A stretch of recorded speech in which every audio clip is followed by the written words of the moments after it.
la vidéoprotection, donc votre système globalement est satisfaisant. Une vérification des équipements, quelques bons conseils pour lutter contre les malveillances.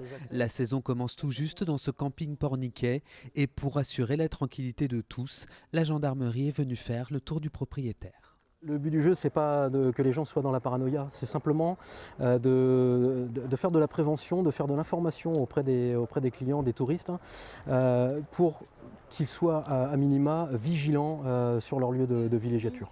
Car les campings sont parfois confrontés à des problématiques de vol, de dégradation ou d'incivilité. Et pour aider les gestionnaires à y faire face, la gendarmerie des Pays de la Loire vient de signer une convention avec la Fédération régionale des hôteliers de plein air. Objectif, sensibiliser, former, mais aussi gagner en autonomie face à certaines situations de crise. Quelquefois, il faut rappeler à l'ordre et puis mettre un petit peu d'ordre dans son camping. On va être formé à ça de façon à ne pas avoir, comme on dit, appelé le SAMU alors qu'on peut soigner avec un sparadrap. Donc ça va être le rôle de la fédération, en collaboration avec la gendarmerie, de former nos adhérents, donc les gestionnaires, de façon à gérer la clientèle du camping. Cette convention est une première en Pays de la Loire. Elle pourra bénéficier aux 110 adhérents de la Fédération régionale des hôteliers de plein air. Rénovation du Palais des Sports de Beaulieu. Après 3 mois de travaux préparatoires, les choses sérieuses commencent avec la réhabilitation de la salle 5000.